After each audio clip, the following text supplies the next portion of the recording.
Hey guys, in today's lesson video, I'm going to talk about how to create effortless power. So this is something that I do in my iron swing and even in my driver swing. And I could hit my 7-iron on a good day around 100 miles per hour. And with my driver, I could swing my golf club on a good day around 120 miles per hour.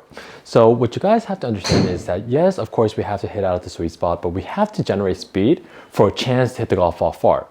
That's just a no-brainer. So the word effortless, I look at the comment section sometimes and people say, there's nothing effortless about a golf swing. It's a power move, this and that. But the word effortless comes from my actual clients, because when I give lessons, whenever they hit a good shot and then the golf ball goes like 20 yards farther than normal, they say, wow, that was effortless. So that's where the word effortless comes from. So that's where it comes from. So we're going to talk about how to create effortless speed today. And it actually has to do with a lot with our wrist action. So I hate when people say that don't use your wrist in the golf swing because we get too handsy at impact. So getting handsy at impact, of course we could do it at the wrong times. It might be too much of a good thing. But honestly, in my opinion, I think we have to use everything in our physical body to hit the golf ball well. We have to be body driven. We also have to use our arms. We also have to use our hands. So everything we could use, like muscle-wise, I think we have to use in the golf swing. I think every good golfer uses every single thing in their body, especially for a full swing. So what I want to get at is that the biggest power move that I see everyday golfers don't use is the wrist action. So what I want to get at is that I want you guys to cock and uncock your wrist, cock and uncock your wrist, but so many golfers think that's casting. So I want to get at is that every swing fault that you guys could think about, and I'll make another whole series about swing faults, is because my understanding is that every swing fault, the motion itself is not a problem.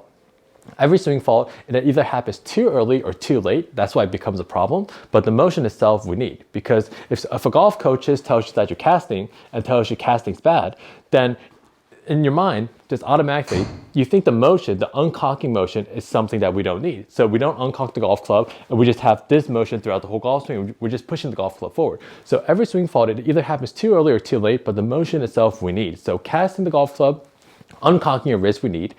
Unhinging your wrist, we also need. So people think that casting is a problem, so they don't uncock their wrist, and they think that unhinging is a problem because it causes like an early release flip motion. And even an early release is early release for a reason, because we release it too early. But if we don't have this unhinging motion, then we'll never be able to get the golf club to go into our finish position. So if we just get into this position, it's very hard to get the golf club to go into our finish position. So what we have to understand is that don't be afraid to use your wrist, because if we have the correct sequence coming down, that shouldn't be a problem. But how do we use our wrist? So what we have to understand is that we want to send the club head flying forward. But if we want to send the club head flying forward, most everyday golfers do this. They try to send it forward. But the more they do this, they're going to muscle through the whole golf shot, and they're not going to generate the speed. So what do we have to do to generate the speed? The first move is an up and down motion. Just like if we're chopping wood with an axe, this is the motion we need. This wrist action is what we need. So we have to uncock our wrist. And if we go from like the side angle, imagine there being like an apple in front of us. We have to cock and hinge our wrist back, and then we have to just hit the apple in front of us. Hit the apple in front of us. And notice how the golf club just stops in this position. So if it stops in that position, most people in their mind will think that the club will stop at impact, and that's not how you hit a golf ball, because you don't see professionals doing this. But what you have to understand is that it's that wrist action. We have to unload our wrist angles towards the golf ball. And because I'm holding the golf club the other way with the grip end on the outside, it means that there's no weight on this side. That's the only reason why it stops. But if I add the club head weight to the end of it, if I just do that same uncocking, unhinging motion, notice how the club head flies forward. That's the motion we need. We need the uncocking and the unhinging motion, and we have to get our wrist angles to all go away. But if there's weight at the end of the club head, that will make the club fly forward. So if you see a guy on the range really hitting it far, and you can really see he's like sending the club head forward, he's like recocking his wrist back up, what you will try to do is you'll try to do that same move like this, but you'll never generate speed that way. You have to learn how to uncock your wrist and unhinge your wrist towards the golf ball, and that will make the club head fly forward if there's weight at the end of the club. So what you want to understand is that from that position, people will call it a flip, they'll call it whatever, but if you can hit it straight, if you can hit it over 300 yards, whatever is a flip or it's an early release, whatever it is, it wouldn't matter as much.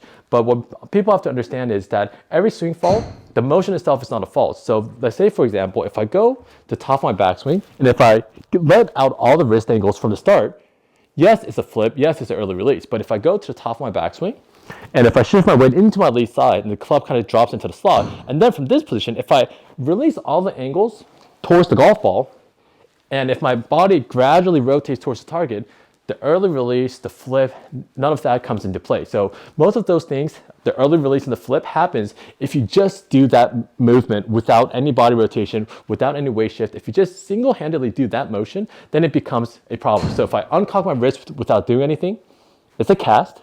If I release the golf club without doing anything, yes, it's like a flip. Yes, it's like an early release. But I have to shift my weight into my lead side.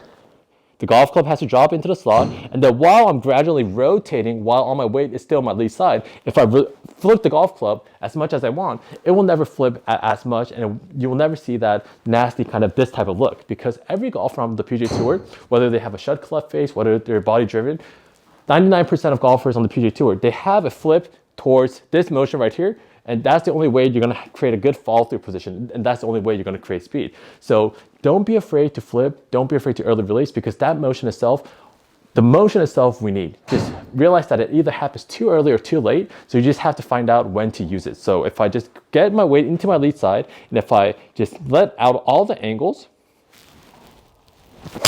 I guarantee you we're going to have a smooth swing, but the golf ball is still going to go with a quite good amount of distance, as you can see here, around 180 yards without much motion. I'm just letting out all the angles. So my left hand has wrist cock. I'm just uncocking my wrist. My right hand has wrist hinge. So I'm just unhinging the golf club. And another angle I make is with my right arm. I fold my right arm, so I'm straightening out my right arm. So all these three angles, I'm just letting it all out. And honestly, I'm not afraid to scoop. I'm not afraid to early release, flip, none of that. I'm just letting out everything go after I shift my weight forward.